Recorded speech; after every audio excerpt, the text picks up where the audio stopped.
Então, ao fundo, é uma missa de um dos compositores mineiros, barroco, né? Quem tem ouvido um pouco o barroco, tanto do Vivaldi, dá para perceber que é uma coisa bem característica, né? De uma performance em termos de música rica, né? Eu mais ou menos conhecia, mas agora que estudei um pouco mais o tema, eu fiquei realmente encantado aí com essa produção, né? Vamos começar então, Wagner? Vamos.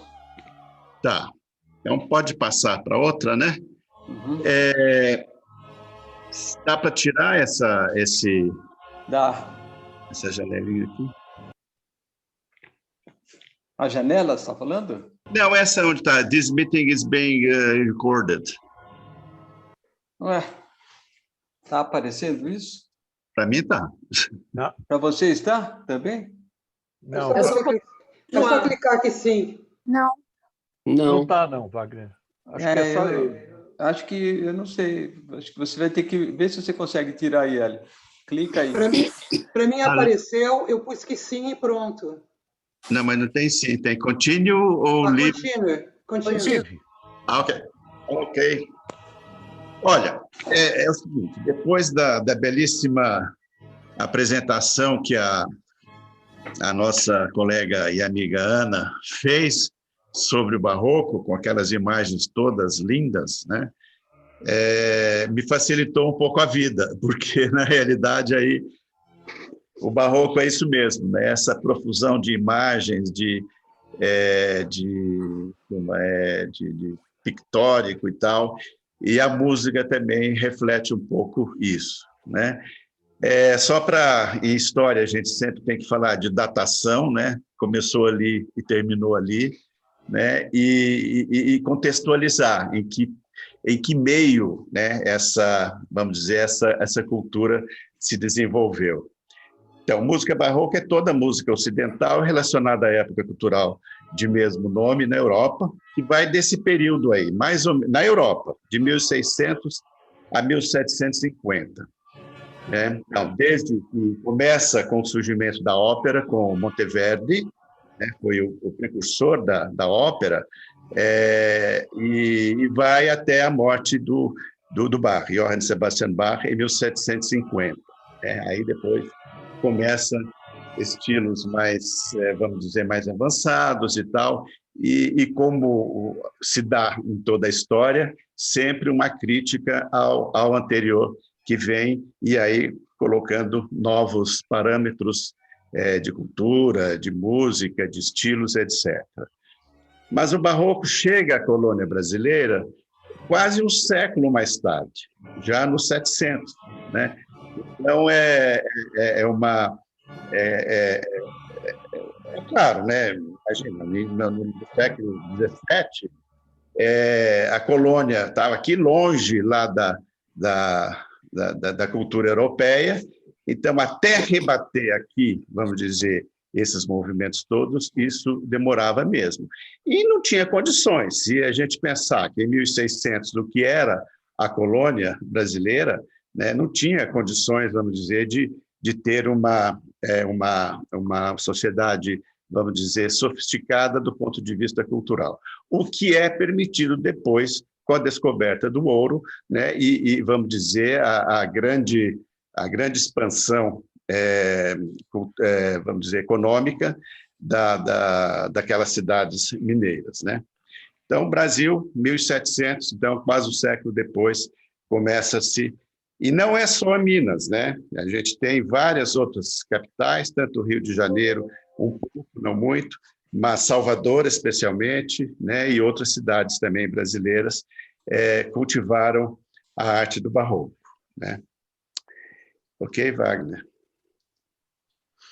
Eu peguei aqui da Ana, pedi autorização a ela para fazer um pouco, recordar um pouco essas fases do barroco brasileiro, como um todo, né? Não só na música, mas inclusive e especialmente na construção, nos monumentos, etc.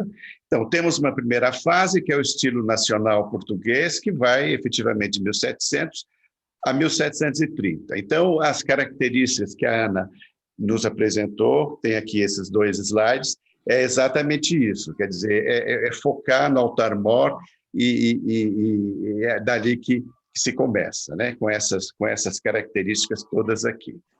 Pode passar, Wagner. A segunda fase é o que se chama de estilo joanino ou Dom João V, de 1730 a 1760. Então, aqui já se começa um pouco vamos dizer, a expandir para outras áreas também, que não só o altar-mor, mas, por exemplo, a liturgia, né? E a liturgia aí tem muito a ver com a música, os próprios rituais, os festejos, né? Essas exibições espetaculosas, né? de procissões e etc. Apresentações teatrais, né? Mas seguindo sempre os dogmas da igreja. A gente vai ver um pouco isso logo a seguir também, por quê. Ok? Esta segunda fase ela é dividida em uma etapa inicial, né, que tem essas características aqui, e numa outra etapa que a Ana chamou de etapa evoluída, que vai até 1760. Né? Então, já são estruturas arquitetônicas mais avançadas, no caso aqui, proeminentes, etc. Né? Então, tudo bem, Wagner? A próxima. E a terceira fase, finalmente, então, é essa fase aqui em que o estilo muda um pouco, né, já é um pouco, vamos dizer, quase rococó, né, já é o barroco derivando para o rococó, o estilo Dom José I, que era o rei da época, desse período. Então, colunas retas e simples, com friso, então, todas essas características aqui, né? Ok? O que eu falei, acabei de falar, então se refere, vamos dizer, àqueles períodos em que a arte barroca aqui no Brasil ela se deu, né? De acordo, vamos dizer assim, com essa periodização aí que foi aludida. Os tópicos desta minha exposição, ela vai contar com essas partes aqui, umas partes menores, outras maiores, mas, num primeiro momento, nós vamos falar, bem rapidamente, os aspectos da formação socioeconômica do Brasil. No segundo momento, vamos entrar, então, na música barroca, nas Minas Gerais, e depois vamos nos focar nos compositores e nas suas músicas, e depois uma breve conclusão. Por que falar nos aspectos da formação socioeconômica? É o que eu disse antes, quer dizer, a cada, vamos dizer, estrutura econômica, socioeconômica, corresponde uma superestrutura que é a ideologia. E na ideologia dessa sociedade estão a cultura, a religião, etc. Então, é aquilo que, vamos dizer, que são os aspectos, né, em que se apoia, vamos dizer, a estrutura econômica para poder se estabelecer.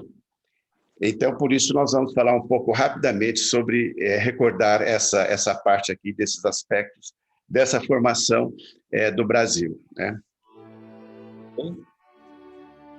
Estou colocando de fundo uma das músicas aí, né? Isso é interessante, a gente ficar com um pouco com o ouvido lá. Pode passar, Wagner, por favor. Então, aqui eu tenho uma importante observação que tem muito a ver com isso que eu acabei de falar. Quer dizer, a cada, vamos dizer, sistema econômico corresponde vamos dizer, um tipo, um estilo, né, de religião, de ideologia, em suma, de cultura, né, de pintura, etc. No caso do barroco, né, eu coloquei aí uma indagação, e eu já faço uma primeira ressalva, que eu sou extremamente barroco, eu gosto muito do barroco. Mas fica uma indagação, seria o barroco uma arte reacionária? Por que reacionária? Né? Reacionária no sentido político, lá no seu início. A Ana se referiu um pouco a isso. Né? O barroco surge, né, como uma proposta, né, que vem lá do Concílio de Trento, que é, vamos dizer, uma reação, né, a toda, vamos dizer, a reforma protestante, e vamos dizer assim, ao progressismo, é isso que nós podemos chamar, do Renascimento. Né? O Renascimento explodiu, né? explodiu a Idade Média, né? E avançou de certa forma nas ciências, e avançou, por exemplo, no humanismo, né? Muitos autores humanistas, mas também naquele, vamos dizer, culto ao corpo, né? no nu, etc. O barroco não, o barroco ele vai se recolher, e ele é diretamente, vamos dizer, filho, né, do Concílio de Trento. Vamos lembrar que o Concílio de Trento foi em 1500 e alguma coisa, 1542. Como? 1532. Aqui eu tenho 1546, 1563, mas tudo bem. 1532. Não, mas tudo bem, é nessa época, e só o outro concílio que teve a Igreja Católica foi o Concílio Vaticano I, que foi agora nos anos 60. Né? Então, durante esse período todo, a Igreja estava, vamos dizer, nos cânones do chamado sistema tridentino. Né? E esse sistema, né, aqui tem várias figuras aqui, eu peguei vamos dizer, dois aspectos. O primeiro aspecto da chamada contra-reforma, do qual o barroco, vamos dizer, a expressão, né, ela tem como a Companhia de Jesus, né, que é instituída como quase assim, eles eram chamados militarmente os soldados de Cristo, né, e eles eram, vamos dizer, os agentes, os missionários da contra-reforma. A Contra-Reforma também, ela gerou, né, a Inquisição. Né? Se a gente pensar que na Península Ibérica, Portugal e Espanha, né, por causa dos preconceitos contra os judeus, isso milenar, quer dizer, eles expulsam, a Inquisição expulsa os judeus da Espanha e de Portugal, né? E essa população toda, que detinha, vamos dizer, o capital comercial da época, vai para a Flandres, né? Para Antuérpia, para aquela região lá do que veio a ser depois a Bélgica. E lá, então, nasceu o capitalismo comercial lá. Quer dizer, e daí a decadência, vamos dizer, quase de Portugal e da Espanha, né? Então, nesse sentido que eu estou colocando isso. Evidentemente que é uma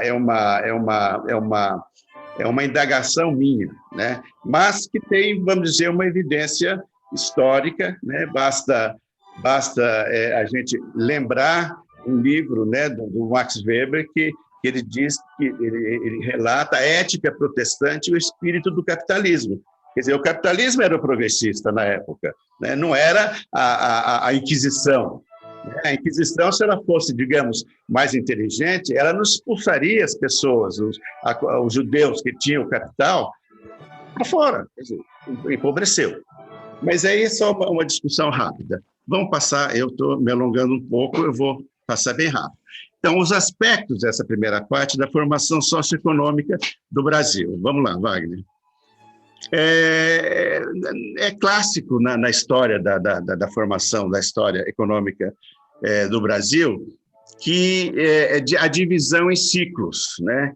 E é engraçado isso, essa divisão em ciclo é quase assim como o estourar, vamos dizer, de uma expansão econômica, que tem cresce, gera, vamos dizer, dinheiro e tal, capital, mas em seguida ela decai. E a característica desses ciclos todos da economia brasileira, da formação econômica do Brasil, é exatamente porque tudo que se produzia aqui era exportado. Então, você não formava um mercado interno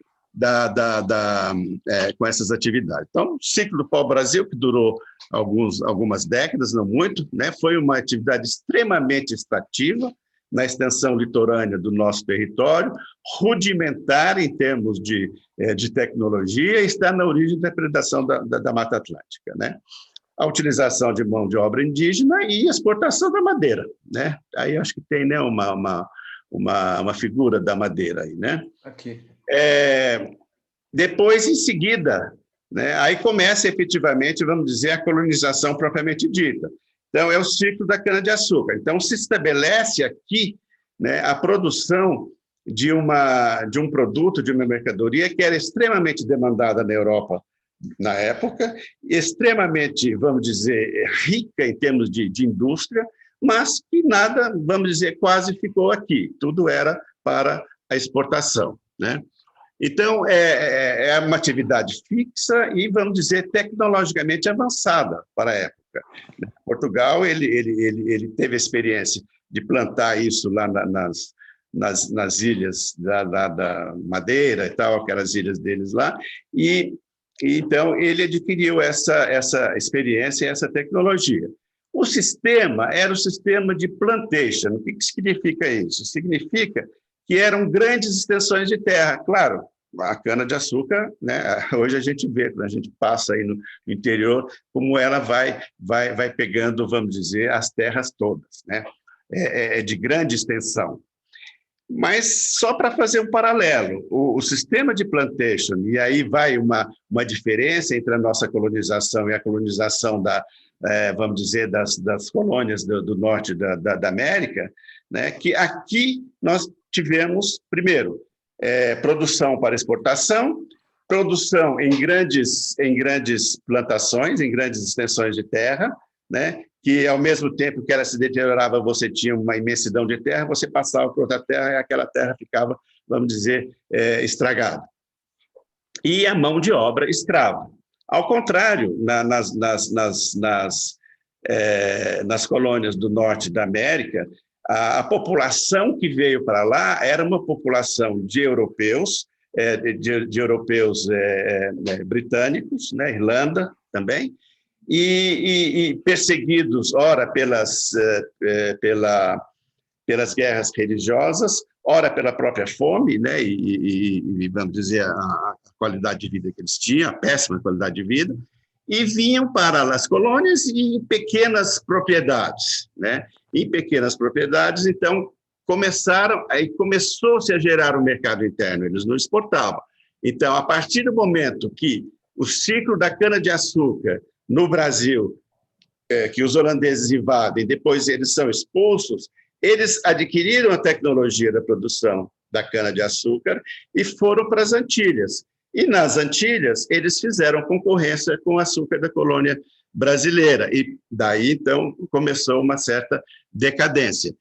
E começou um comércio entre as Antilhas, dos holandeses, junto com as colônias do norte americanas, que exportavam o excedente que eles tinham das suas pequenas economias, e daí, então, pode ser, né, vamos dizer, uma luz, né, nessa distinção da nossa colonização e da colonização que teve nas colônias do norte, diferente das colônias do sul dos Estados Unidos, como Texas, que tinha o mesmo sistema de plantation e mão de obra escrava que aqui no Brasil. Então, é isso. Mais uma. E o ciclo do ouro. Então, assim, a cada ciclo que se passava, a colônia ficava pobre, era aquela coisa que não tinha riqueza, não gerava riqueza. né? Mas o colono português nunca esqueceu de procurar ouro, né? Eles estavam aqui porque eles queriam ouro, era o Eldorado que eles tinham que encontrar. E, finalmente, então, nas Minas Gerais, foram encontradas minas. No início era simplesmente ouro de aluvião, né? dos ribeirões, etc. Mas, de qualquer forma, se estabeleceu, né, uma sociedade nas Minas Gerais, assim, inusitada, né? Quer dizer, uma coisa muito rica, né? Que repercutia um pouco no mercado interno local, mas que também era tudo para exportação. Vamos, Wagner. Bom, mas daí, logo, Portugal já estava subjugado economicamente pela Inglaterra, através, né, e culminou, né, assinado com isso que se chamou, assim, ironicamente, de o Tratado de Methuen, que é esse belezinha aqui, que é o Lord Methuen, que assinou junto com o rei de Portugal, né, é o Tratado de Panos e Vinhos. Por quê? Olha o mapa aqui. O ouro do Brasil, ele saía daqui, do Brasil, transportado, né? Nem sequer ele ancorava em Lisboa, ou se ancorava alguma coisa, e diretamente ia para a Inglaterra.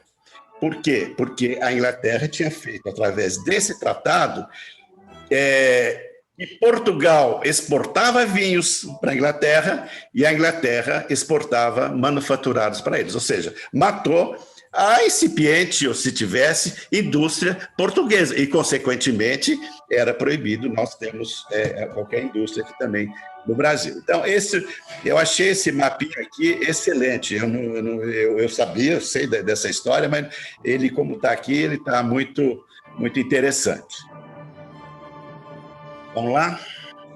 E o ciclo do café, né? O ciclo do café também não vamos nos alongar, né? Ele é mais recente, é depois que as minas, né, entram, não vamos dizer, numa decadência. Então a colônia novamente fica com aquela pobreza enorme e tal durante décadas, né? Surge aqui e ali algum surto econômico, né? Como, por exemplo, o charque no Rio Grande do Sul, aí se exportava aquele charque para outras colônias espanholas, etc.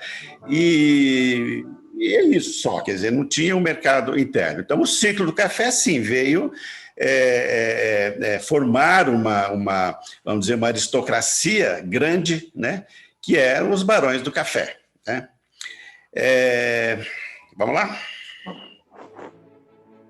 O café ele começa a ser produzido na região do estado do Rio de Janeiro, né, no interior do estado do Rio de Janeiro, e vem para o Vale do Paraíba. Né? E no Vale do Paraíba, ele depois entra em São Paulo e vai, do Vale do Paraíba, ele vai em direção aqui, ao noroeste, do estado, e depois se espalha por sul de Minas, mais recentemente, Paraná, etc. Bom, e a industrialização brasileira? A industrialização brasileira, ela vinha aos trancos e barrancos, né? No processo de substituição de importações de produtos de consumo, de produtos leves, roupas, tecidos, alimentação, etc., né? E isso durou até vamos dizer, a primeira metade do século XX, né, esse modelo de substituições, e mais depois da guerra, né, depois da guerra, o Brasil dá um respiro vamos dizer, de liberdade, vamos dizer, um pouco de econômica, e então temos aí a substituição de importação de bens de capital, bens duráveis, da indústria automobilística, etc. Olha, não vou mais falar disso, porque não é só hora para ter dado um pano de fundo, né? Pode passar, Wagner. Então, vamos entrar agora nessa parte que é a música barroca nas Minas Gerais. Eu acho incrível, né? E acho que todos nós, vocês também, conhecem lá a região, né? A gente pensar que naquela época pudesse ter existido uma sociedade, vamos dizer, até de certa forma, sofisticada, né? Sofisticada até do ponto de vista, vamos dizer, econômico, né, econômico, que tinha algo, apesar dos impostos, etc., das derramas todas que se faziam, né, para mandar ouro para Portugal, mas, na realidade, algo teve repercussão. Então, esse tesouro arquitetônico que nós temos lá, né, é uma coisa, assim, incrível, inacreditável. Quando vem algum amigo meu, amigos nossos do exterior, que a gente os leva lá para ver, eles ficam assim admirados, né, de termos essa riqueza lá, né? Então, nós já falamos sobre isso. O barroco brasileiro é um movimento tardio aqui, né?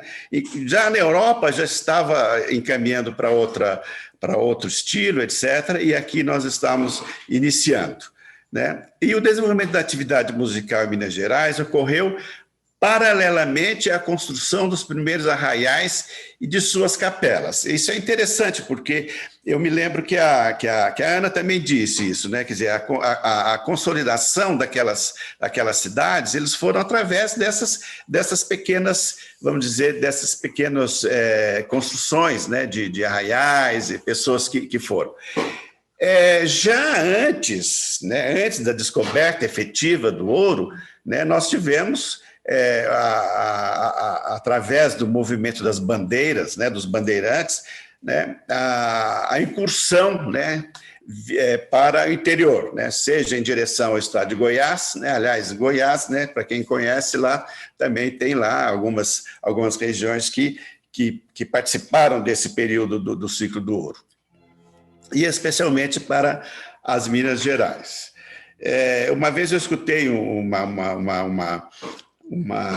entrevista com um historiador, e ele dizia o seguinte: o bandeirante, ele foi, quer dizer, o mineiro foi resultado do bandeirante que foi e ficou, porque na realidade o bandeirante ia, né, prenhava os índios, traziam como escravos, né, e sempre aquela loucura de achar o ouro, as esmeraldas, etc., né? Não achavam, muitas vezes não achavam, mas traziam especialmente os índios, né?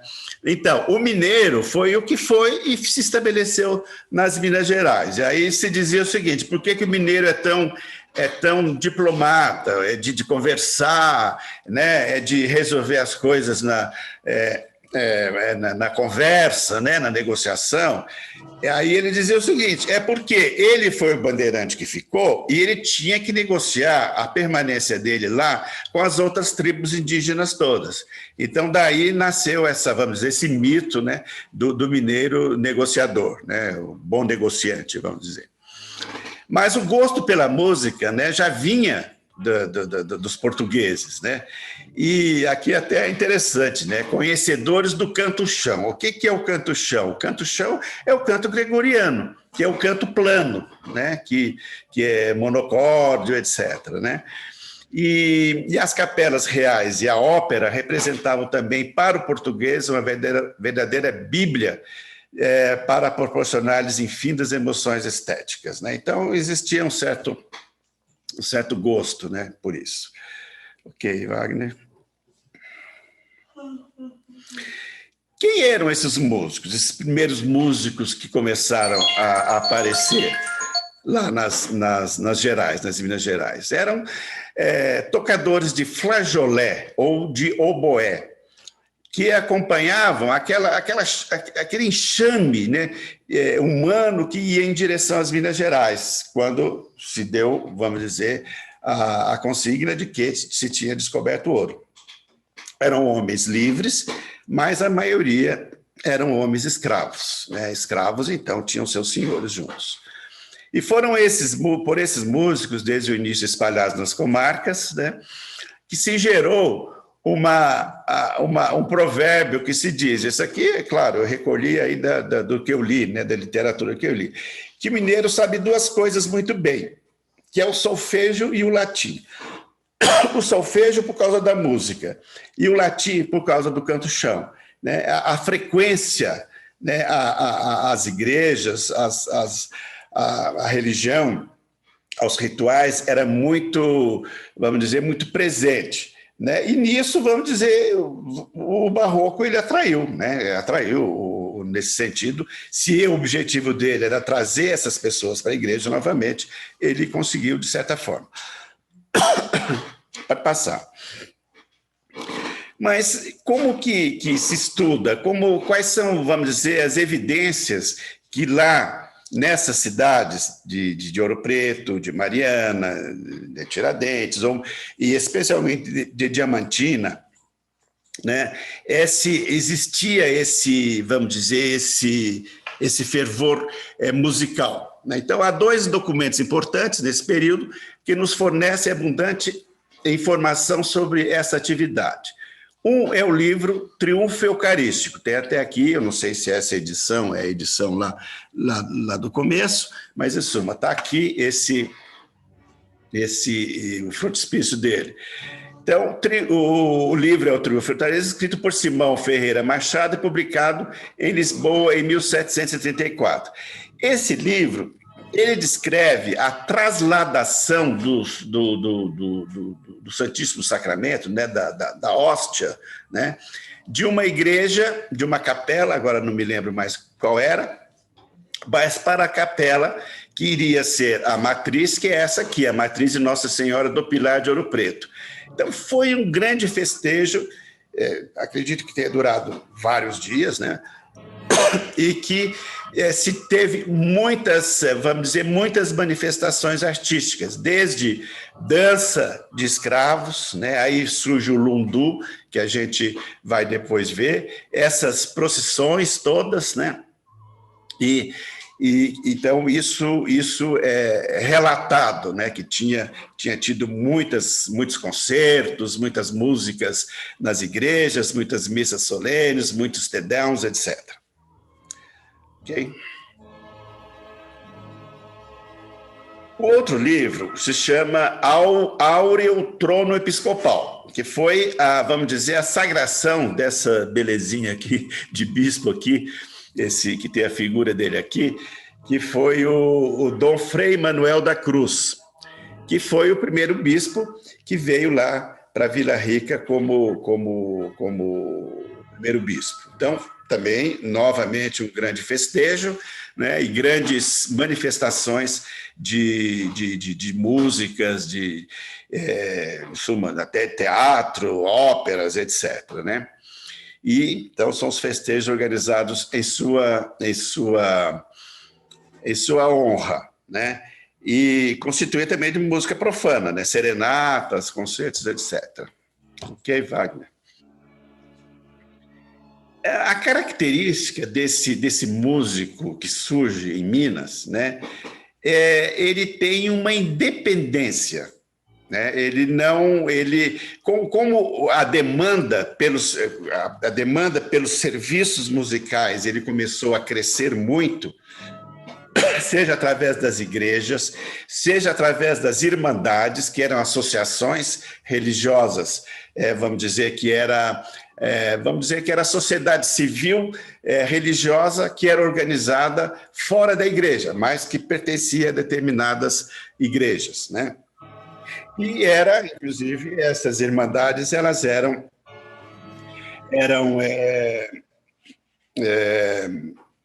divididas por raças, né? Não sei se até já nem sabe se já é politicamente correto não dizer de raças, mas, em suma, tinha os pretos, né, que tinham as suas irmandades, e tinha os brancos que tinham as suas irmandades. Em geral, não se cruzavam, mas muitas vezes os próprios cantores negros, que eram a maioria, negros e mulatos, eles também cantavam nas irmandades dos brancos também. Notava-se uma pequena presença do clero na prestação desse serviço. Quer dizer, o clero enquanto, vamos dizer, músicos na prestação desses serviços, e que ficava muito mais vamos dizer, na mão desses profissionais individuais, músicos, compositores, etc.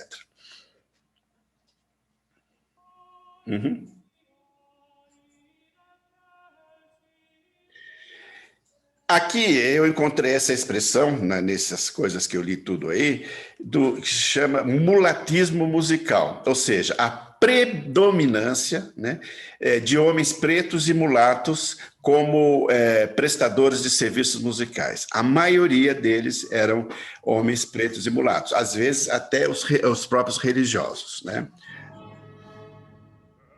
Eles circulavam livremente, indo prestando serviços remunerados, muitas vezes, a maioria das vezes, remunerados, tanto para as igrejas, né, como para também as confrarias todas.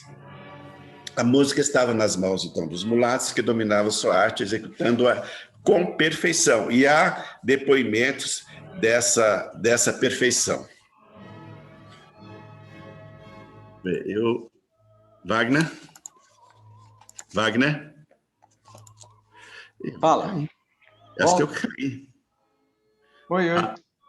Espera aí, eu acho que eu saí. Você saiu? Eu não estou...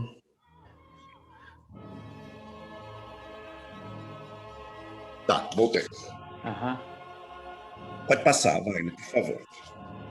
Então, aqui tem um depoimento, né? É interessante isso, né? Em 1780, esse desembargador aí, José João Teixeira, ele dedicou uma frase e aparentemente até parece ter um certo, vamos dizer, ranço de preconceito, né? Mas que, afinal, ele faz um elogio a esses músicos mulatos, né? Então, ele diz, aqueles mulatos que se não fazem absolutamente ociosos, quer dizer, aqueles que trabalham, né, mas a maioria é ocioso, eles se empregam no ofício de músicos, os quais são tantos na capitania de Minas que certamente excedem o número dos que há em todo o reino. Quer dizer, por que é importante a gente saber isso, né? Porque, logicamente, a grande maioria da população era dos escravos negros e dos, vamos dizer, desse outro segmento, que eram os mulatos, que na maioria, vamos dizer, eram pessoas livres, né? Não eram escravos, né? Então é importante a gente ter em mente essa estratificação social. Também a constituição dos conjuntos musicais, isso foi muito rico nessa região de Ouro Preto, de Mariana, né? O número de participantes dos conjuntos não ultrapassava, né, em suma, 16 pessoas, né? E isso parece que tem uma razão de ser. Por causa do tamanho das igrejas, né? As igrejas não eram catedrais, né, como aquelas que a gente costuma ver na Europa, mas eram capelas um pouco maiores, né? Então, até a acústica não suportaria, né, conjuntos maiores. Então, isso também é uma coisa que é interessante. Eles empregavam, na maioria, dos cantores, né, que cantavam em falsete, mulher não cantava, não participava. Então, tinha que ter alguém que pudesse fazer em falsete, né, ou que se aproximava da voz de soprano e contralto, né? Na Europa, tivemos lá os castrati, né? Eram já os adolescentes ou meninos que eram castrados desde para permanecer com a voz na altura de soprano ou contralto. E as vozes brancas dos meninos ou rapazes, também sempre escravos, negros, né? Para igualar a intensividade da voz emitida, era hábito, né, que utilizar duas ou mais para poder fazer volume, vamos dizer, naquele naipe, né, de voz. É isso. Então, passamos. Agora, com relação aos instrumentos. Então, falamos da formação dos conjuntos, como isso era feito, quem participava disso, né? Agora, os instrumentos. A gente percebe que os instrumentos eram os mesmos os instrumentos que se usavam na Europa, né? Então, os instrumentos de corda constituíam-se de violinos, violas e contrabaixos, esses últimos construídos para 3 cordas. Os violinos traziam longínquas recordações da terra muçulmana, as rabecas ou rebecas. As violas foram chamadas violetas e o contrabaixo de 3 cordas, rabecão, ou melhor, rebecão ou uma rebeca gorda, né, que era como se chamava lá. Wagner?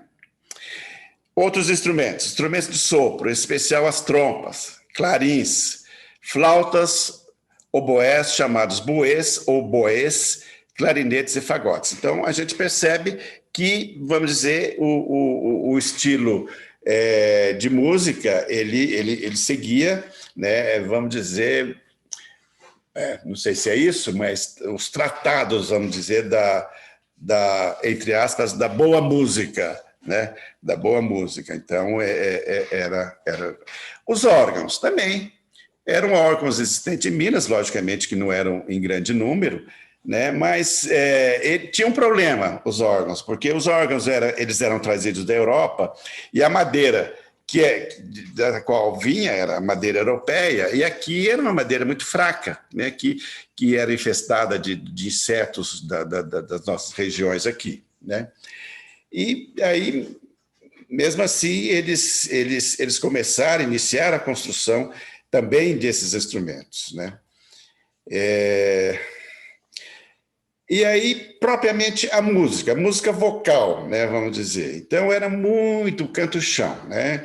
Se alguém de nós aqui conhece um pouco, vamos dizer, a tradição da liturgia cristã católica ocidental, né, esse estilo é o estilo gregoriano, é o estilo que vem desde lá da Idade Média, instituído pelo Papa Gregório, que eu não sei o número dele, mas isso é o Papa Gregório mais conhecido, e que vamos dizer, que codificou a música, essa música, né? Então, composto sobre textos litúrgicos, latinos e baseado na acentuação de divisões do fraseado. É o canto gregoriano, ou chamado canto plano, ou canto chão. Tem um vídeo aqui, Wagner, você pode colocar, é só um exemplo do Kyrie, da chamada missa de oitava, ou missa de oitava significa do oitavo domingo, ou então missa de ângeles, dos anjos. Põe no começo, se você puder. Vou colocar, peraí. Tá.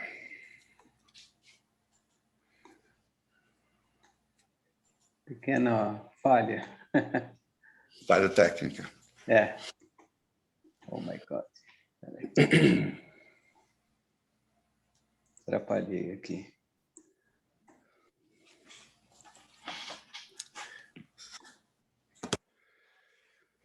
Então, os efeitos da música na sociedade, né, através desses componentes da organização católica, das irmandades, né, que permitiu esse extraordinário desenvolvimento da música religiosa, né? Essa música das, vamos dizer, das cidades mineiras, elas eram extremamente de origem católica, né? Baseada no catolicismo, né?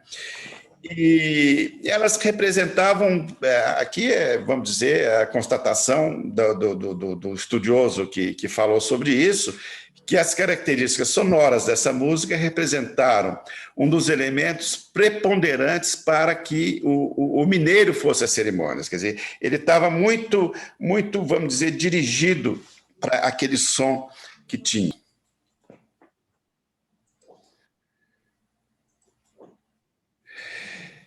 Em relação às festas, né, que também você tinha o acompanhamento de músicas, etc. Então, as 4 festas oficiais eram Corpus Christi, né, a do Anjo Custódio do Reino, a de São Sebastião e da Padroeira da Vila. Né, no caso de Ouro Preto, era a Nossa Senhora do Pilar. Durante o período, instituiu-se também o Te Deum Solene, né, no dia da festa de São Francisco de Borja, decretada depois do terremoto de Lisboa. São Francisco de Borja foi um dos fundadores, junto com Inácio de Loyola, da Companhia de Jesus, né? Quer dizer, então, é bem uma coisa aí da Contra-Reforma, né? Existia igualmente uma festa das ladainhas, da qual carece de informações pormenorizadas. Ok?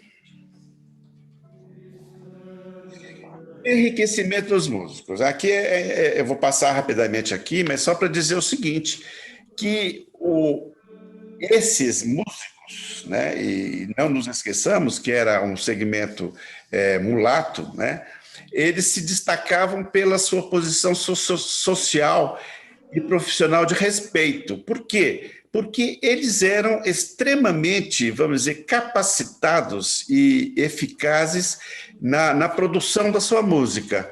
Então, eles eram respeitados. E as instituições, seja a igreja, seja as irmandades, pagavam a eles pela prestação de serviço, né? Aí, em algum lugar, talvez a gente passe rapidamente, mas começou as igrejas, por exemplo, fazia, por exemplo, Semana Santa. Então, chamava a uma licitação pública de prestação de serviços religiosos de música, né, em que esses músicos ou esses conjuntos se apresentavam a esse certame, a essa competição, essa concorrência, para poder executar o serviço. Né? Na realidade, eu li em algum lugar também, que eles não atribuíam muita importância à participação junto às igrejas, eles preferiam as confrarias. Né?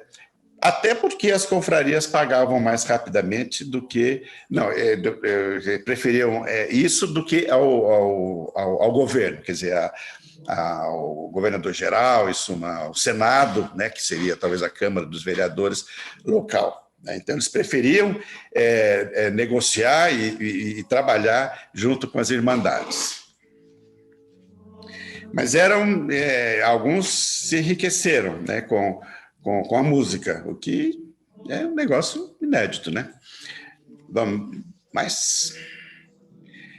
Então, música, elas eram feitas durante os festejos oficiais, música para o Senado da Câmara, música no Palácio do Governador, etc. Né? E, às vezes, eles também se reuniam, né, para o próprio lazer, para poder ter o prazer de cantar juntos, etc., esses músicos todos. Né? Tem uma observação aqui, que aqui nós não tivemos príncipes nem prelados que pudessem manter suas capelas musicais, né, por muito tempo, e nem mecenas para encomendar obras de valor. Né? Mas, no entanto, eles tinham uma demanda bastante grande da parte dessas irmandades e do próprio governo. A música erudita de câmara e as danças folclóricas também, elas se davam a parte da música religiosa também em alguns eventos, em alguns lugares. Né? Aqui tem uma observação que é com relação a Tomás Antônio Gonzaga, né? Que é o nosso poeta. Né? Ele cita em suas cartas chilenas o lundu, né? As danças dramáticas, as danças de corporações de ofícios, as que eram executadas, como se lê no Áureo Trono, por mulatinhos de idade infantil, imitando os índios carijós. Né? Aqui, esse vídeo que nós temos aqui é dessa dança aqui, é do carijó, aliás, desculpa, é do lundu, né? E era uma das manifestações que tinha, vamos dizer, aí nessa época. Pode colocar mais alto, Wagner, porque ela começa muito baixinha. Ok.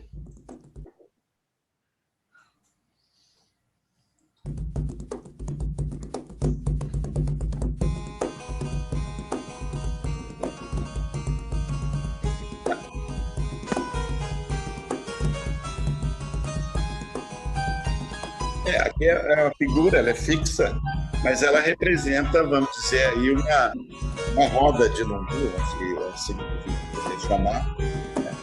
E que vocês percebem que há tanto brancos, meninas brancas, etc., como também negros, né? Até um padre, né? Tem até um padre ali.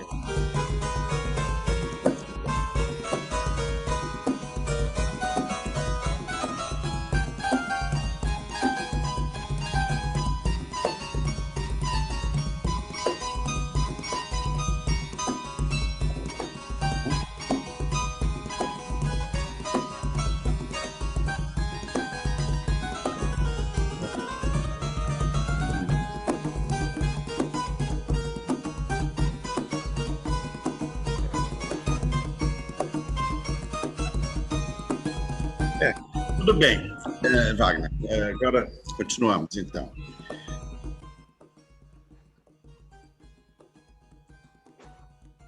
Pode passar.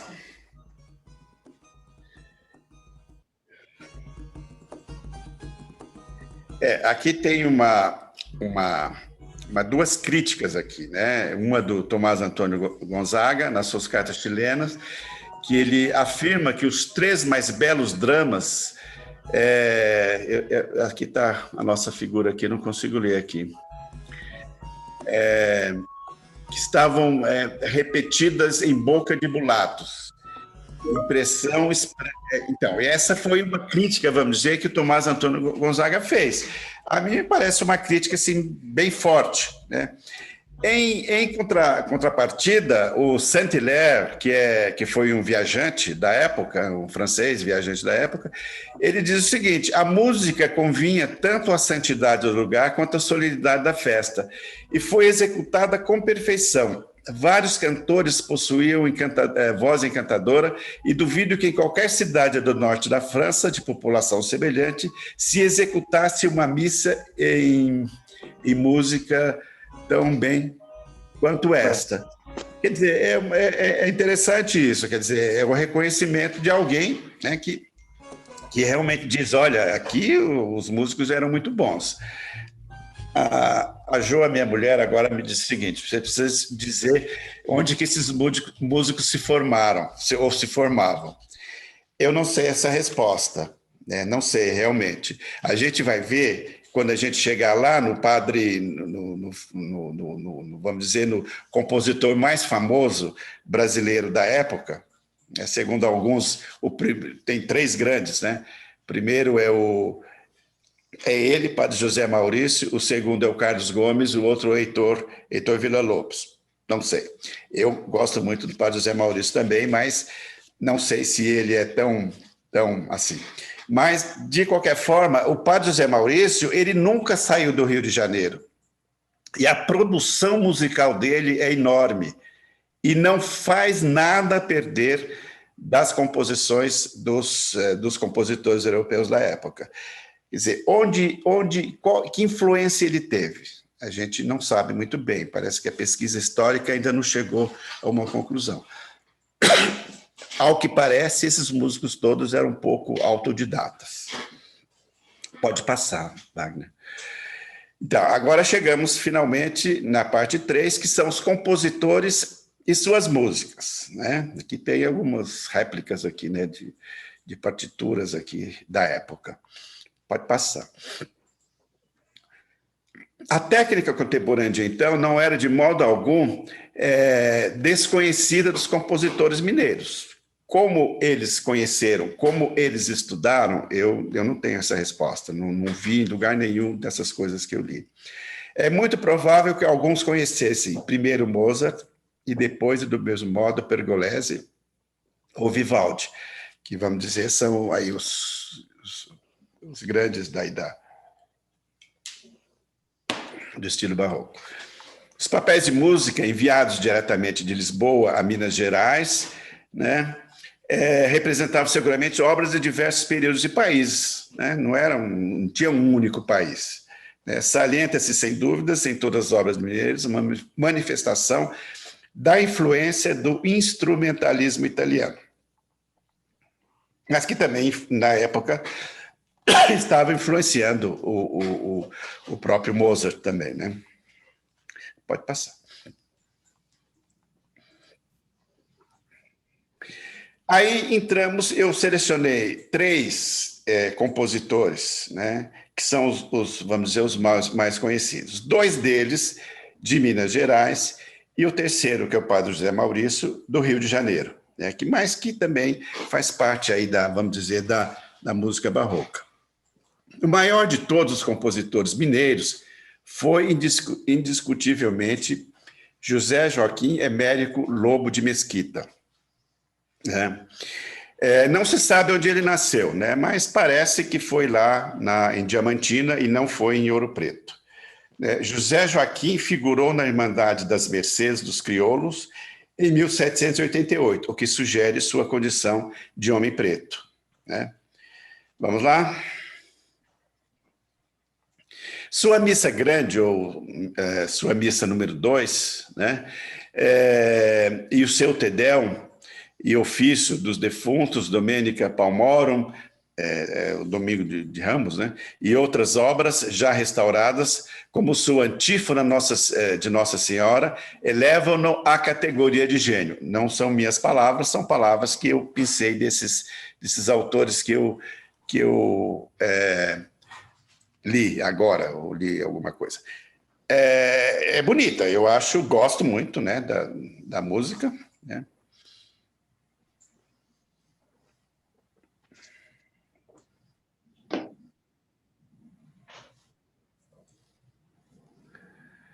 Essa, então, é a antífona de Nossa Senhora.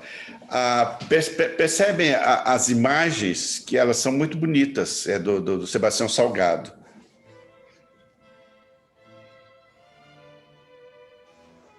Põe mais alto, Wagner. Vai até o fim.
Continua, Wagner.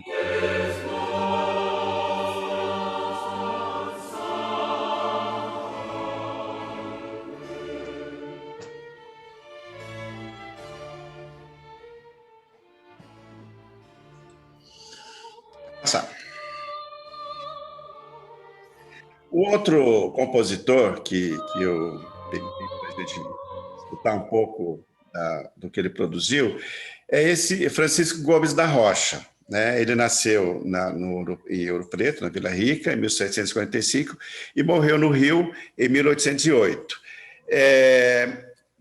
Parece que se encontrou hoje, né, somente essa novena de Nossa Senhora do Pilar, né? Mas tem uma curiosidade aí, ele foi soldado do mesmo regimento a que pertenceu o Tiradentes, né? Exercia as funções de timbaleiro. Os timbales eram um instrumento que era muito utilizado nas manifestações. Trabalhou durante decênios como contralto, olha que interessante, né? E cantava com uma voz feminina.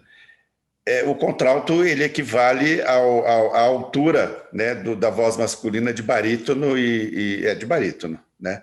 E é interessante isso, né? Então tem essa novena dele de Nossa Senhora do Pilar também, a gente escuta só para a gente ter. É bom a gente ver no ouvido e depois tentem escutar Vivaldi ou algum outro europeu. São coisas parecidas.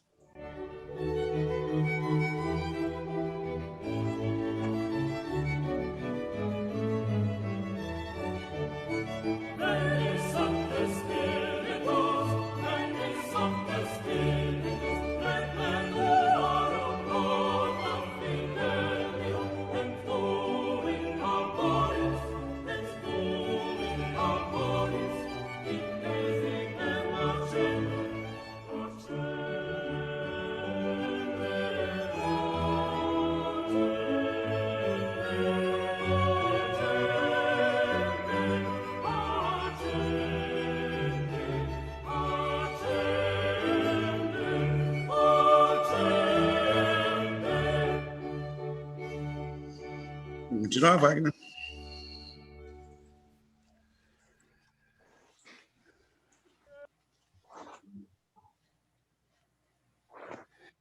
Podemos continuar.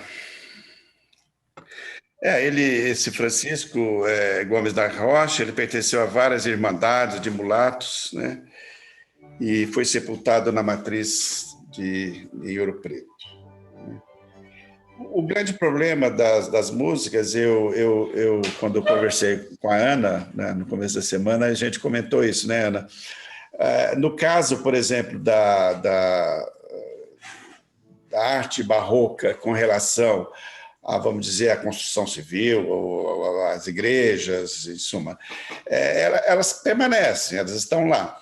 No caso da música, quer dizer, imaginem vocês, numa sociedade que esses músicos morriam, desapareciam também com eles as suas partituras, etc. Então, isso é uma pena, né? Então, isso parece que aos poucos principalmente parece que a UFMG e a própria Universidade lá de Ouro Preto, eles têm alguns pesquisadores que estão tentando recuperar essas músicas, mas é uma coisa assim, é pena, né, que tenha desaparecido.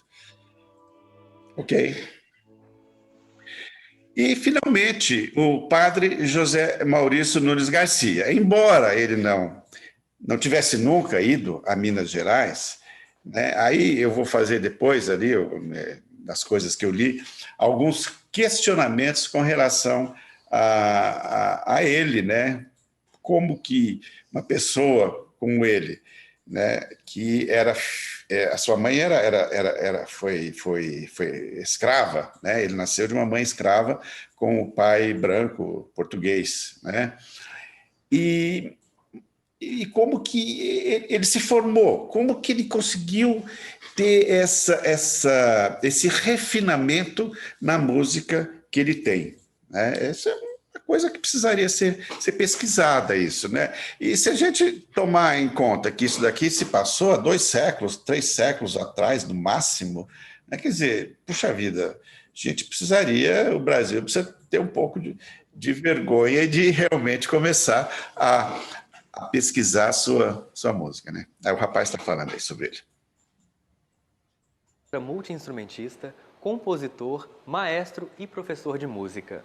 Mesmo com tantas funções, Padre José Maurício deixou um legado de cerca de 400 composições.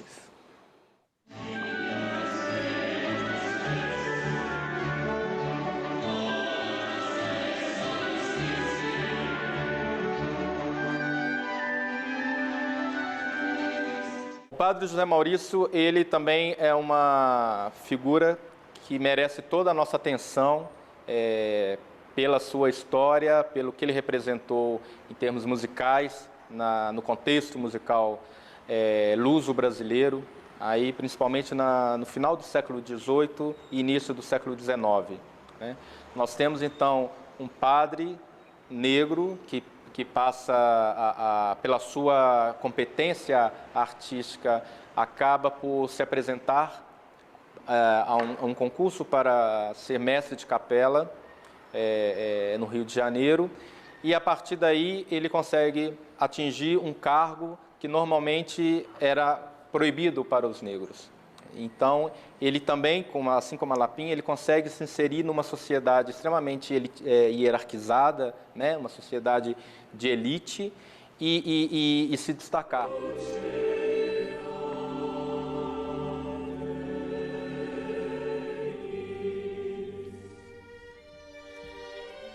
Bom, vai ficar no Wagner distribuir essas gravações aí tudo bem, Wagner. Só uma observação que esse cravista ele faz depois, ele relata que quando Dom João VI, né, em 1808, a família real mudou para o Brasil, a família real, bem ou mal, né, Portugal tinha, vamos dizer, uma cultura musical relativamente boa, né? E eles pediram, ou eles escutaram, assim, no começo com um certo desprezo, vamos dizer, o padre José Maurício, mas depois que escutaram 1 ou 2 peças dele, a família real ficou admirada de que aqui na colônia brasileira tivesse alguém com tal refinamento, né, musical, né? Isso é o reconhecimento, né, que foi. Aqui é aqueles questionamentos que eu falei sobre ele, né, retirada desses estudos aí que eu li.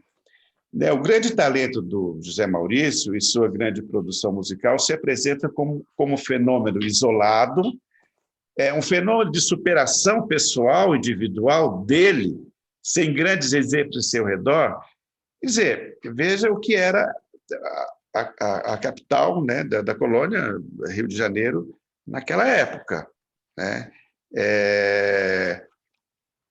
Onde que ele se formou? Né? Provavelmente ele fez o seminário, ele foi um padre, provavelmente foi a própria igreja quem, nesse caso, tenha dado a ele, vamos dizer, condições de estudar música, etc. Né?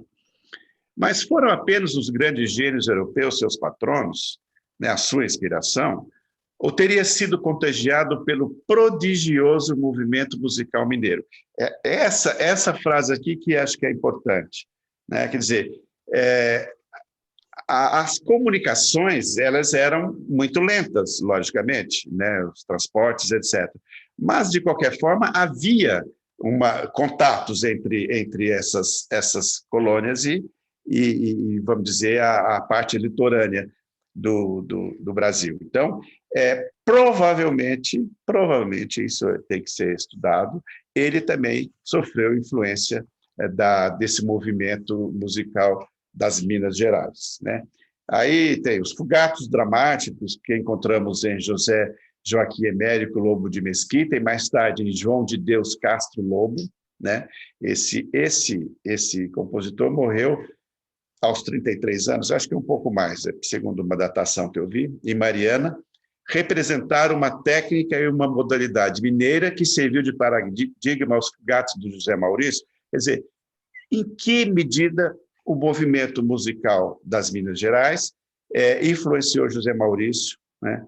E isso são indagações, aí continua um pouco ainda e a gente já termina.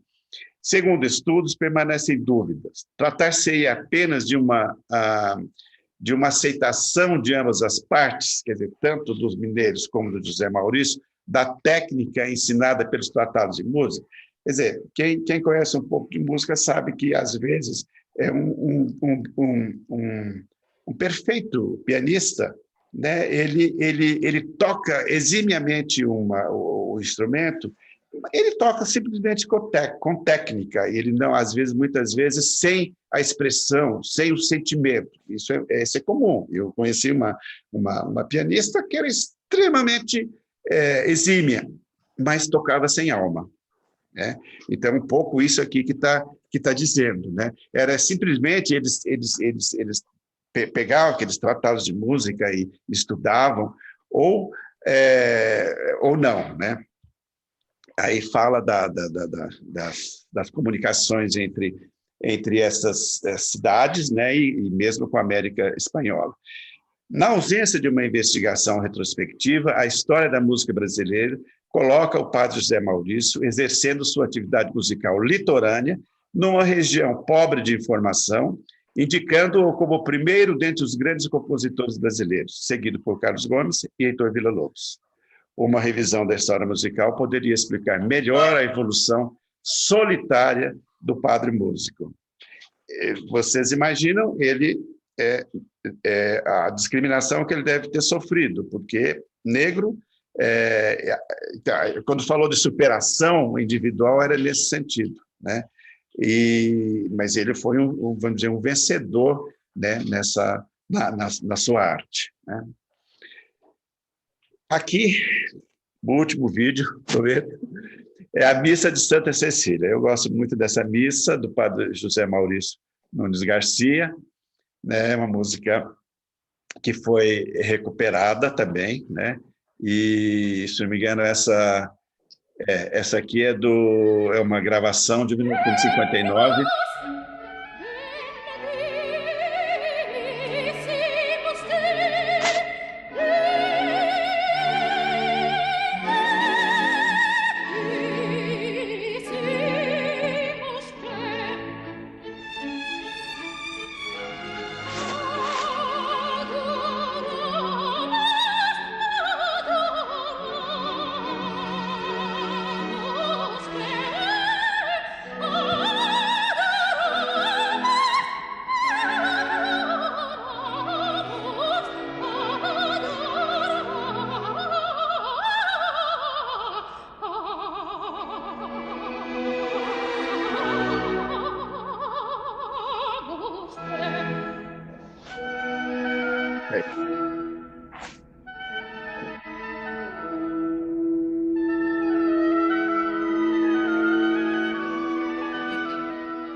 Ok, Wagner.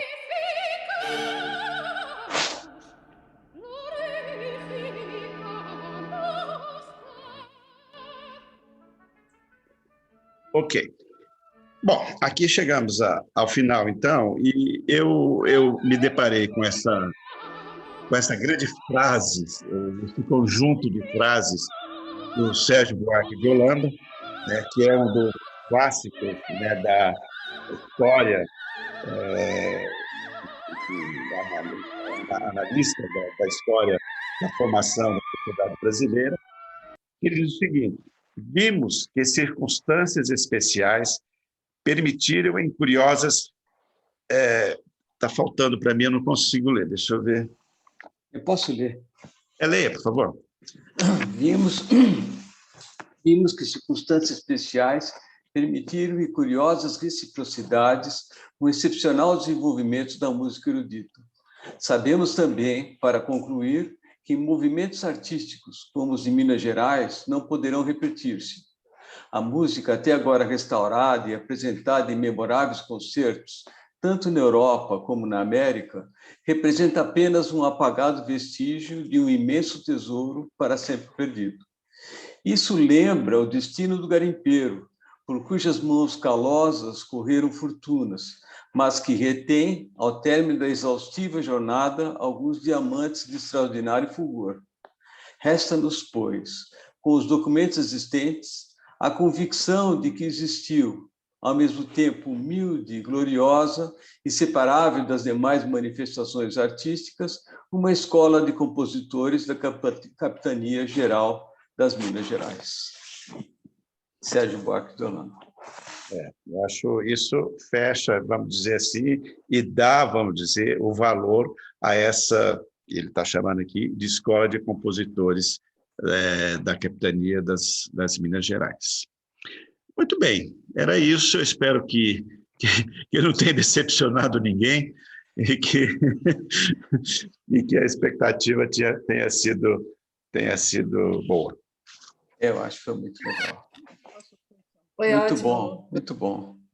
Hélio, parabéns. Muito boa. Viu? Maravilhosa apresentação. Ela tem um defeito só, desculpe eu falar do defeito. Ela inibe os que vão apresentar depois, cara. Imagina! Com a certeza. sua apresentação do EFI, da União Soviética, Foi maravilhosa a apresentação.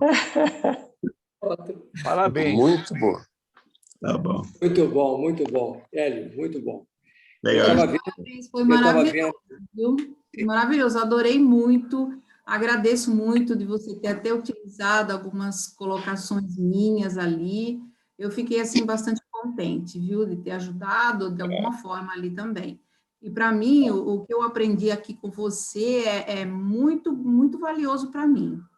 Adorei bastante, viu? Eu acho que é um pequeno empurrão para a gente olhar melhor, né? Essas nossas coisas aí esquecidas.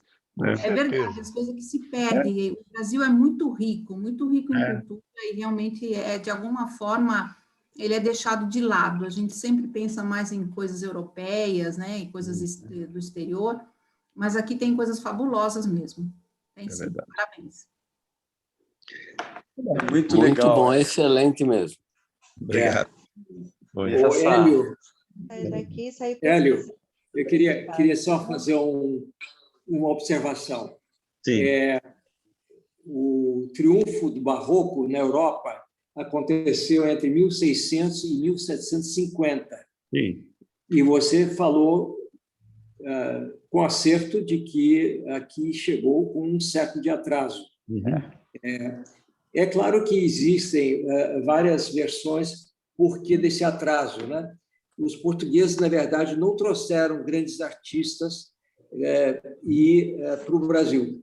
O negócio deles era realmente tirar o máximo proveito econômico, né, da Terra Nova, que tinha muita coisa para oferecer, primeiro madeira, depois ouro, etc. E tal.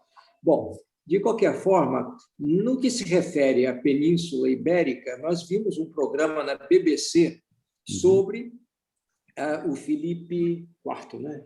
Filipe III e IV, e o início da Inquisição na Península.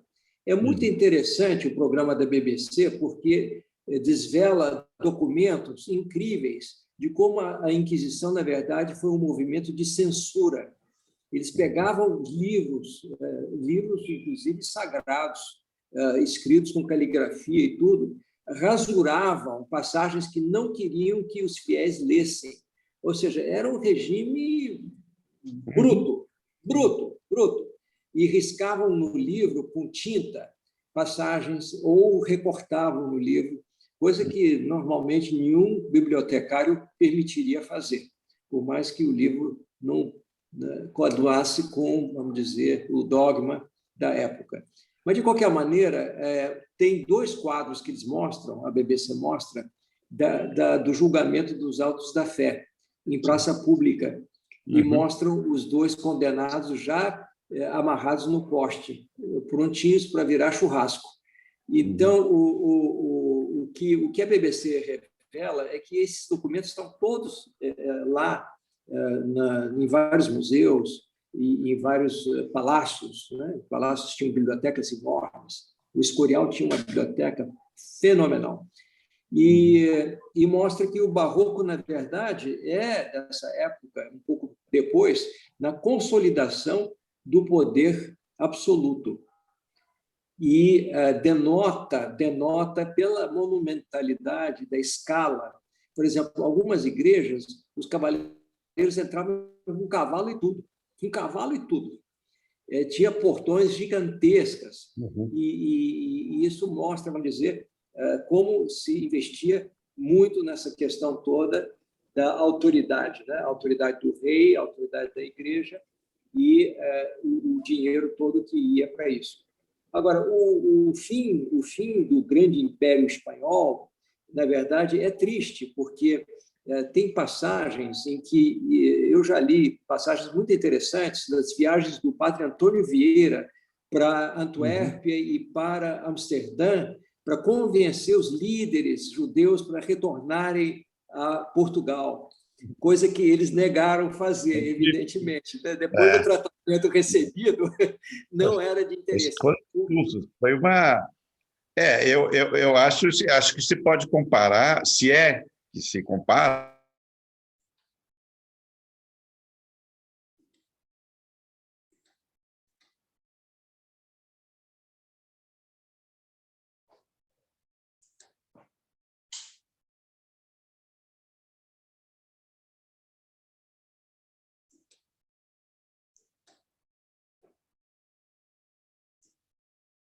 mas uma coisa, comerciantes judeus estavam financiando as catedrais, né, como banqueiros, interesse, né? E aí veio a igreja e proibiu e prendeu-os, etc. Né? Então, essa coisa da expulsão dos judeus pela Inquisição na Península Ibérica, vamos dizer, se é um erro histórico, entre aspas, da monarquia, tanto portuguesa como espanhola, eles expulsaram quem tinha dinheiro. É claro. Eles queriam esse ofício para eles. E é por isso que o capitalismo comercial nasceu na Flandres. Ele se consolidou na Flandres. Não, mas eles eram mais liberais. Não entendi. Agora, eu teria uma observação. Eu não entendo o que tem que ver a Inquisição com música barroca. Eu não entendi. Não, é assim. Veja o seguinte. Você parte do princípio de que você tem... Veja, a Ana, ela tem das coisas que ela, dos slides que ela colocou, foi com respeito ao Concílio de Trento. O que foi o Concílio de Trento? Você até corrigiu aí a data, né? Eu recorrigi, você estava certo, desculpe. Tá, mas tudo bem. O Concílio de Trento, ele foi... Aí é que eu disse, foi uma reação organizada, porque até então você tinha pipocando movimentos protestantes em todos os lugares da Europa, né? E você tinha um Vaticano, um papado totalmente corrupto com as indulgências, a venda das indulgências, etc. Então estava se perdendo, a Igreja Católica estava perdendo fiéis. E perder fiéis não era tão importante. O problema era você perder reinos, né? Por exemplo, perdeu a Inglaterra, com o anglicismo, a Alemanha, alguns se tornaram luteranos, né? Na Suíça, o Calvino, etc. Então, a pipocação, vamos dizer, desses movimentos todos, fez com que a igreja tivesse que reagir. E ela fez, então, o concílio, e nesse concílio ela exalou lá a sua constituição, vamos dizer, as suas regras. E uma das regras era perseguir, né? Uma das regras, primeiro, era incentivar uma arte que pudesse trazer, de novo, o católico para dentro da igreja, um ritual que pudesse, vamos dizer, ser tão bonito, né? E daí o barroco é todo rebuscado, né? Para atrair novamente os católicos para a igreja, né? Daí também o que nasce a Companhia de Jesus. A Companhia de Jesus, lá no início, todo mundo deve lembrar da escola, que eles vieram aqui para o Brasil e eles brigavam com os civis portugueses, ou seja, porque os bandeirantes queriam escravizar os índios, e os jesuítas não. Então, os jesuítas eram agentes, entre aspas, da Contra-Reforma. Ao lado disso, você tem instituído na igreja, né, a Inquisição, que era exatamente contra as heresias, contra vamos dizer, os judeus, etc. É nesse sentido que o barroco... Então, você tem a estrutura econômica, que é a passagem do feudalismo para o capitalismo, ainda era o capitalismo comercial, não era o capitalismo industrial, né? E, ao mesmo tempo, você tem o quê? Qual era a ideologia? A ideologia era você ter que a igreja trazer todo mundo para cá e permanecer com o seu poder. E é incrível que veja o seguinte, tudo isso permaneceu. A Inquisição permaneceu na Espanha e Portugal, vamos dizer, até quase recentemente. Verdade, é verdade. Não, mas a minha observação, a Inquisição foi algo terrível. Inclusive, no grupo, eu recomendei um livro que fala que está imiscuído, está dentro a parte da Inquisição em Portugal e na Espanha. Eu não tenho a menor dúvida, tenho certeza absoluta que a Inquisição foi algo terrível. Mas eu não vejo, como disse o Efim, uma relação de música barroca com a Inquisição. Pelo contrário, eu acho que a Inquisição era querendo incentivar artistas a participarem da igreja, ela ajudou, porque ela atraiu artistas para dentro da igreja. Foi a Contra-Reforma que fez isso. Portanto, eu não realmente, desculpe, Efim, mas não vejo nenhuma relação da Contra-Reforma com, por exemplo, música barroca. Essa é a minha posição. Eu sou leigo, vocês são mestres. Eu queria dizer, se você pegar o movimento barroco como um todo, não só... É o movimento barroco. Veja o seguinte, o que era o Renascimento, né? O estilo renascentista, dos nus, né? E o estilo dos anjinhos todos vestidos e tal. Diferente. Verdade. Hélio, eu acho que seria interessante não relacionar a Inquisição com o Barroco, mas relacionar o fato de que havia, na verdade, na Península Ibérica, 800 mil mouros, muito mais do que judeus. E eles foram varridos de lá, ou seja, eles foram repovoar Marrocos. Marrocos tem muito a ver com a Península Ibérica por conta disso, porque, na verdade, eram pessoas que viviam durante 8 séculos na Península, e de uma hora para outra... 800 anos. 800 anos. Então. 800 anos. E eles fizeram grandes coisas para a Península Ibérica, diga-se de passagem. Grandes coisas a Península Ibérica devem aos mouros. A arte mourisca é uma coisa sensacional. A cultura, a filosofia mourisca foi algo que era muito mais avançado do que o cristianismo colocou na Península Ibérica à época, né? É verdade. E eles também eram muito bons astrônomos, eram bons matemáticos. Matemáticos, astrônomos, filósofos. Médicos.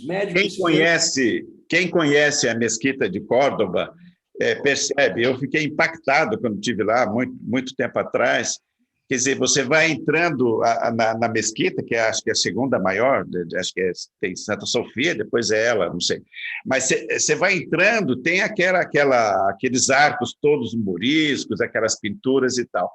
De repente, você se depara com uma capela, que já é uma capela grande, barroca, de prata, quer dizer, porque estava na Espanha.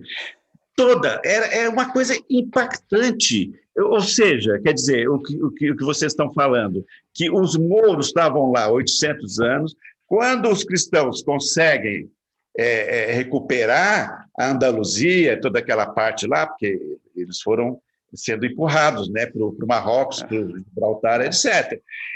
Quando você chega ali, quer dizer, assim, a impressão que eu tinha assim, a igreja, quer dizer, a sociedade ocidental, né, os reis espanhóis, reconquistaram o território e plantaram dentro da mesquita a sua, entre aspas, né, o seu modo de vida. Quer dizer, assim, a igreja é isso, né? Nós dominamos. É impactante isso. Impactante no México também, em cima das pirâmides, colocar igrejas. Né? Então, uma capelinha, né? Não, mas não só isso. Você vai aqui em Cusco, você vê a base das maiores igrejas que tem em Cusco, que tem em Lima, antigamente eram templos dos índios. Era o templo dos astecas e dos incas, no caso. Muito bom. Excelente. Adorei as músicas e bom, daí a gente vai colocar aí, vocês vão ter os links e vocês vão poder acessar e ouvir. Hélio, por inteiro. Você é um professor, realmente você foi maravilhoso, mas não é bajulação, não, é verdade. Você inibiu os próximos apresentadores. Não, verdade. Por sinal, e além do mais, próximo... você deu um show, você poderia dar mais shows ainda, cara. Olha, vai dar um branco no próximo apresentador.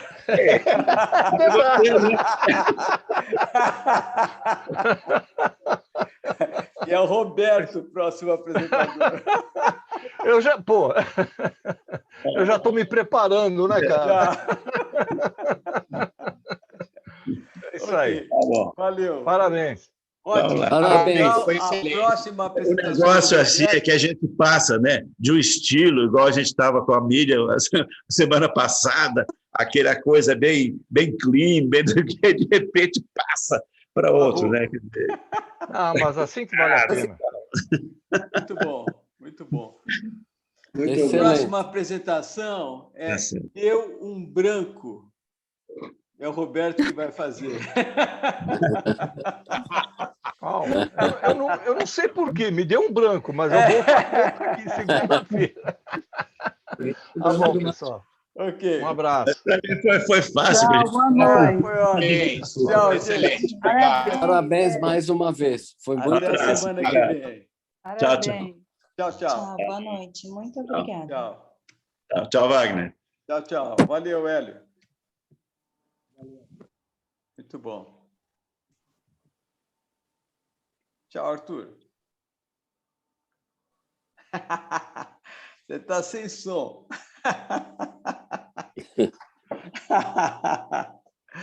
Tchau.